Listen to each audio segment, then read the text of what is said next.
Thanks.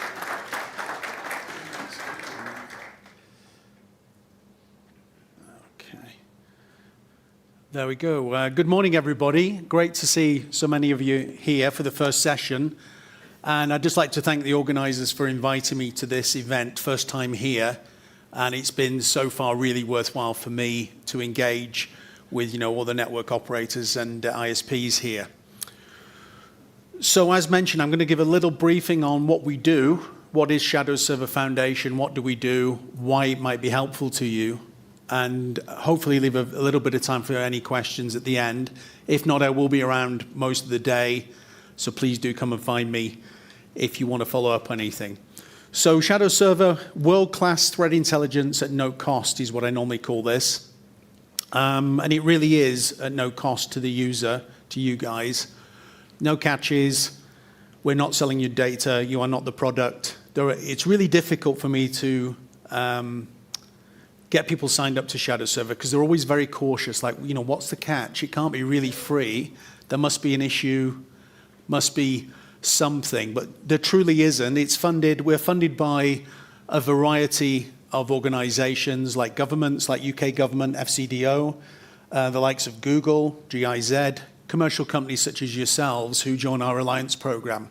So we are completely free for the end user. So a little bit about me. You just heard everything about me, really, but I'm ex-UK government National Cybersecurity Centre. I'm based in Nairobi, Kenya, and I've been there for 7 years. So I'm pretty familiar with the continent, with the region. I travel West Africa, Southern Africa, right across the continent in my previous role and also now with Shadowserver.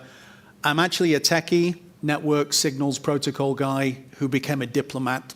I don't really know how that happened, but now I've kind of gone back in the middle there, sort of at that intersection between technical and, policy and, intelligence and resilience. That's kind of where I sit now. So Shadowserver Foundation, been around since 2004, I believe originally set up by Cisco. We are a non-profit, so completely non-profit foundation, registered in the Netherlands and the US. Our mission is very simple. It's to make the internet secure for everybody, secure for all. And we share information with network defenders at no cost to mitigate vulnerabilities, detect malicious activities, and counter emerging threats. And we really serve and partner three or four main groups. So national CSIRTs, the national authority in any country will get the threat reports for the whole country. So they're our primary target. We're trying to get more in Africa, more national CSIRTs signed up. We still have work to do on that. We're doing quite well, but there are big chunks of Africa who are not that well developed in their national level capability. And, one of my jobs is to try and get them signed up. We work with network owners across all sectors, all types and sizes. And that includes all of you here. Even an individual who has a single static IP address can sign up for our threat data. So there is no minimum, no maximum in terms of network size. You just need to have a static IP network. We work with law enforcement through warranted operations. We will provide data and intelligence to help, execute those missions. We work very closely with the likes of FBI, NCA in the UK, Interpol, and that has resulted in quite a number of prosecutions, arresting cyber criminals. And if you look at the Interpol AFJOC program that the FCDO funded, you'll see that, I think there were 96 arrests earlier this year. So it's very impactful, the work we do. And we also work with security researchers. Our primary service is we scan the internet hundreds of times a day, the whole internet. So IP version 4, I think it's 3.4 billion addresses. We scan IP version 6 as well, over 3 billion addresses a day, hundreds of times a day. And what we're looking at is that attack surface picture. We're looking at attack surface vulnerabilities. And we also run victim notification services. So we will put out on social media, on LinkedIn, on X, if we see something happening at scale. So one of the vendors may be a server that needs patching. So that's kind of what we do. As I mentioned, we work with law enforcement, and we do quite a bit of cyber capacity building. So we run workshops on some tools, which I'll get into later. So my job kind of fits into 3 bits. It's the promotion, which is why I'm here. If you've never heard of Shadowserver, please spread the word. We are available for everybody, and we're free of charge. The second bit is getting people subscribed to the daily reporting. That's the bread and butter of what we do. And then the third bit is actually when people receive the data, what you're going to actually do with it. You know, we don't want it sat in your mailbox. We want you to use that data, visualize it, analyze it, so you can patch systems and prevent you know, cyber issues, you know, things like ransomware and other intrusions. This is who we work with. I won't go through all those. It's pretty much everybody, all the sectors, you know, small businesses, you name it, CNI, critical national infrastructure. And then, so this is what we actually do. I mentioned the scanning already. So it's 3.7 billion IP version 4, 3.2 billion IP version 6, many times a day. We have sinkholing. So what we do there, we take control of domain names that have been used by criminal actors and sometimes state actors. So we will take control of the DNS, sinkhole it. We have a registrar of last resort. And then we can analyze what is happening on that botnet, on that IP network. We can look at infective devices, the malware types, and do analysis there. And that's very powerful on law enforcement side as well.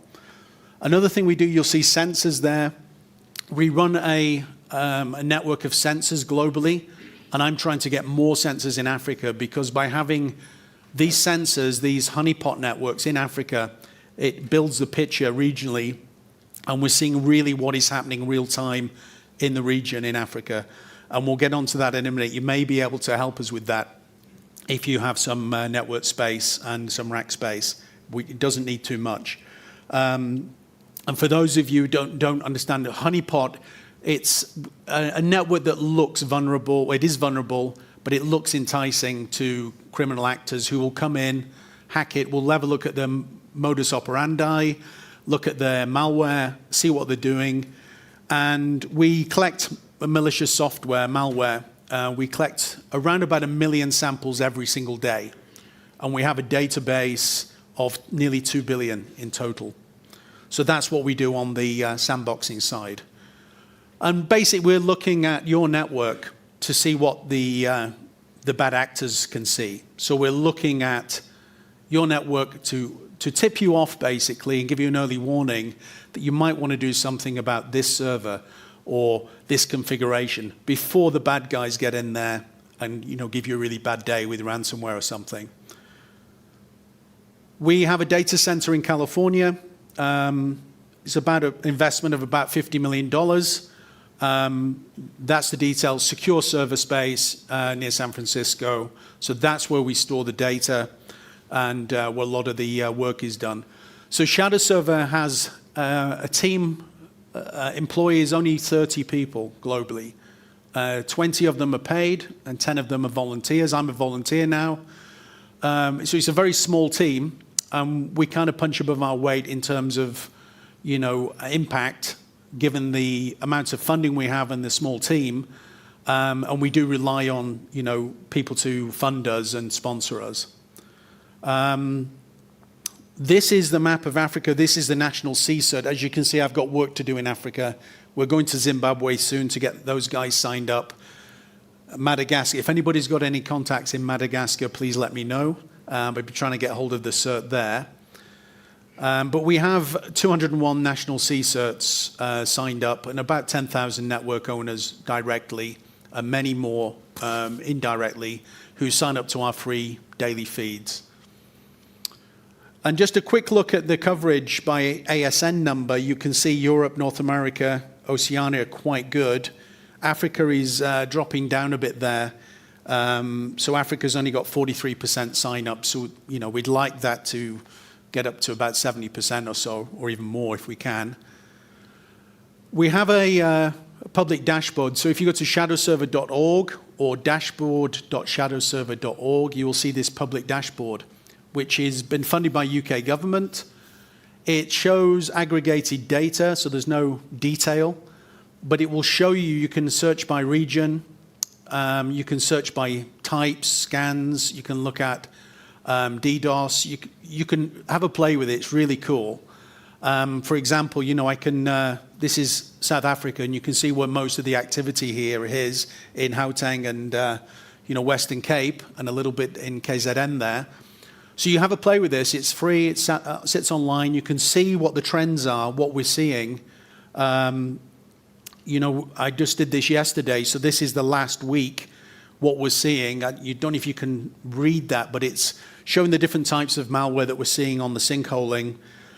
I get asked all the time, what's different in Africa? What is the different threat in Africa compared to, say, Europe or North America?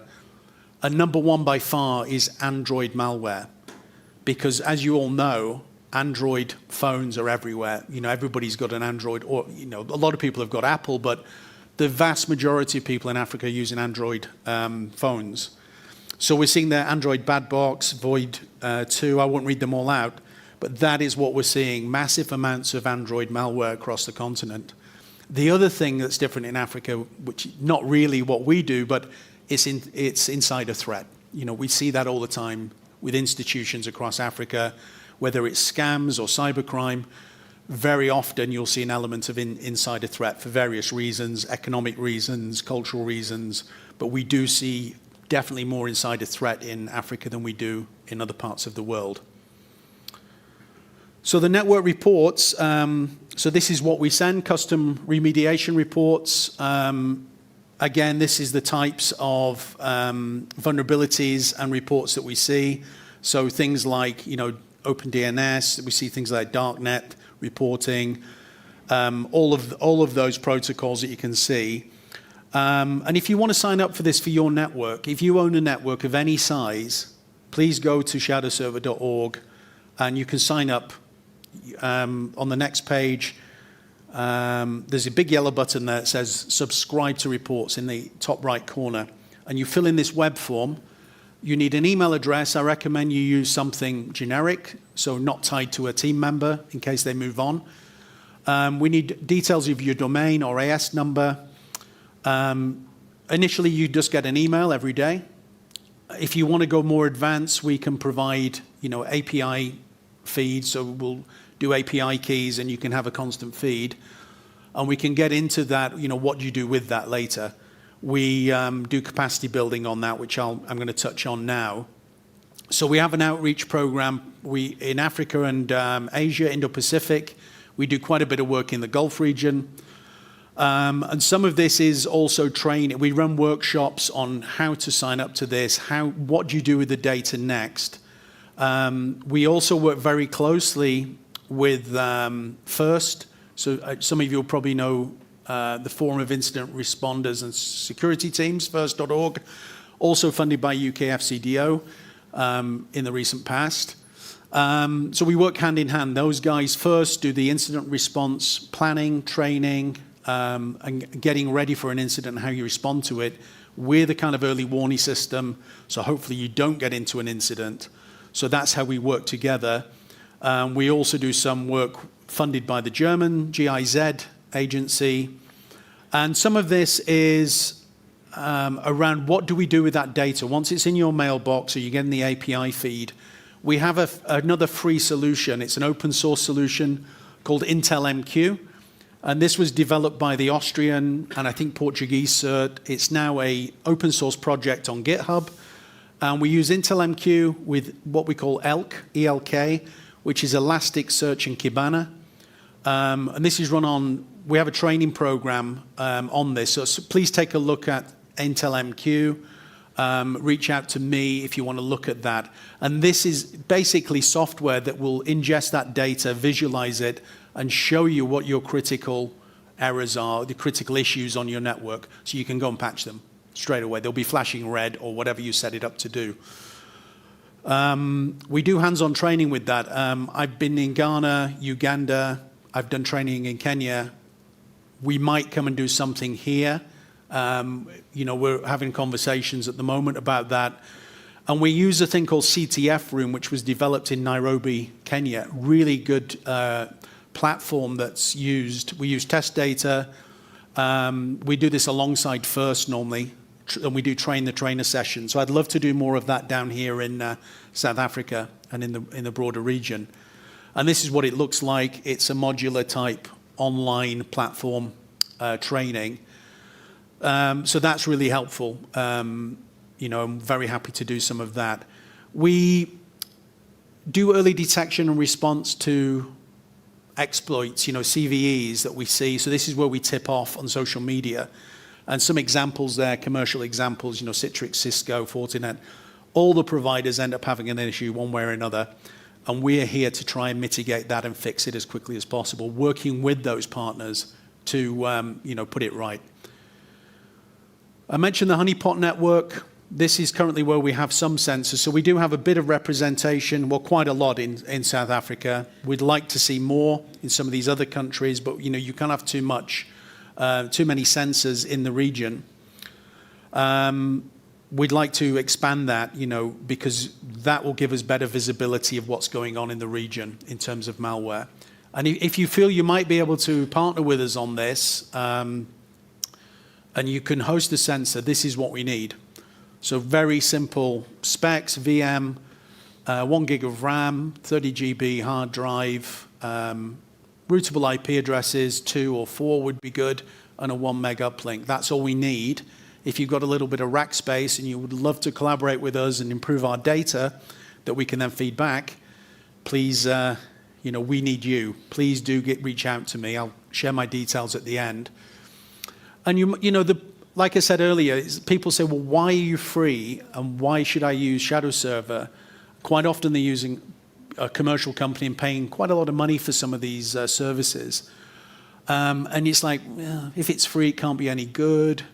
If it's free, there must be a catch. But let me assure you, I've only been with Shadowserver a year, and the reason I joined Shadowserver after I retired from UK government is because I believe in what they do. I think they're a really credible bunch of experts who know what they're doing, and they're doing it for altruistic reasons. So this is the real deal, and it's free. Really is free. And we got some third-party, so Vulncheck did some analysis of earliest reporter of exploitation in the wild. So on the left there, that was over, I think, the last 20 years, who was the earliest reporter of exploitations, vulnerabilities. And you can see Shadowserver is by far the biggest, earliest reporter, bigger than CISA, bigger than Google, bigger than Palo Alto. All of those other companies you may be signed up to there. And then on the right-hand side, that's 2024. Speaks for itself. You see those companies there who charge a lot of money for what they do, and I'm not knocking them, great. If you've got finances and you want to pay and have their service, but we're better, and we're free.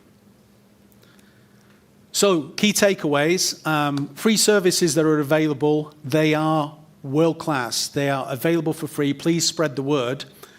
If you can help us host a sensor, please do reach out to me. Your network is not at risk. I get asked all the time, your network is not at risk. This is a completely segregated sensor, and we can help you install that, and that would be really beneficial to us.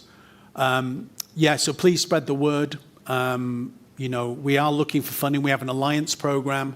So if you're looking to sponsor and feed something back for the greater good, for public benefit, please do bear us in mind.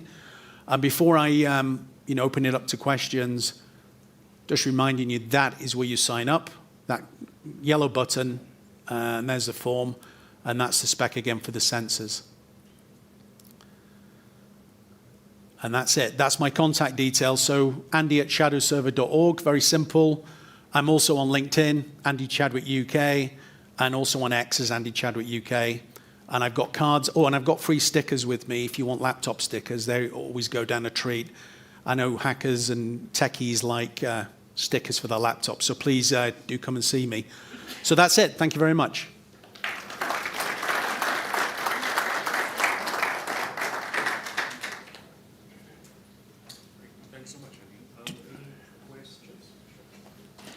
Good morning. Morning. Ed De Lange from, Zanog.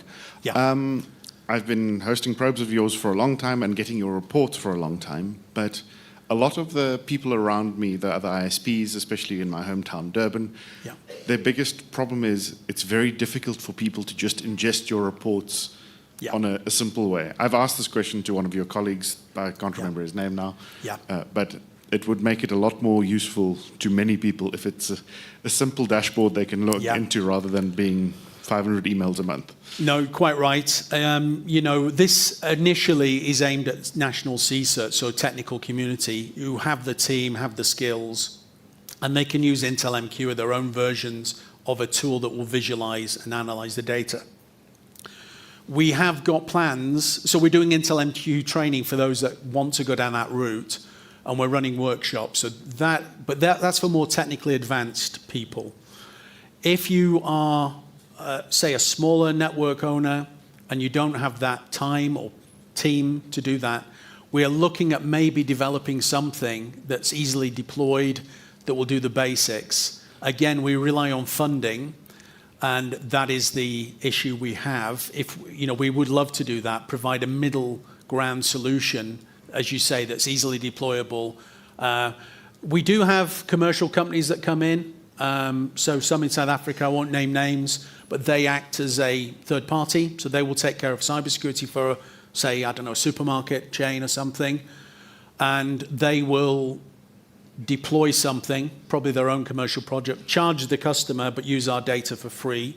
So we're happy with that as long as permission is given by the network owner for us to share that data.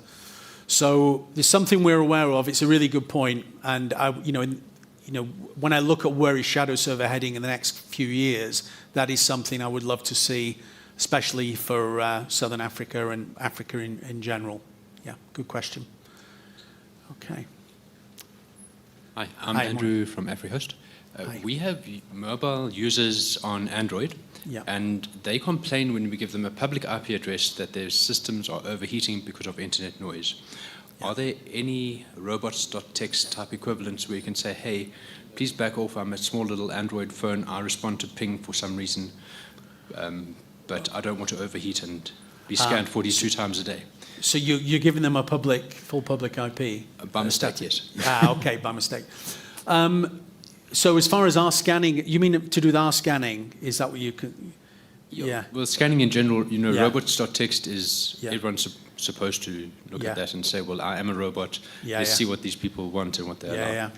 I mean, you can ask for us not to scan your network. We will comply with that. That's no problem. So there's no global standard. No, because you've got, millions of people, potentially criminals, state actors scanning. So it's a tricky one. I guess the answer is don't give them a public IP. Yeah. Yeah. Morning. Morning. Not really a question, but an answer to Ed's stuff. My name is Calvin Brown. I sit on the ISPA Security Working Group. Yeah. And we take your stuff and we massage it a bit and present it in a way that ISPA members can access and use that. So if people are ISPA members and are interested in getting access to their stuff, then the Security Working Group is all ears.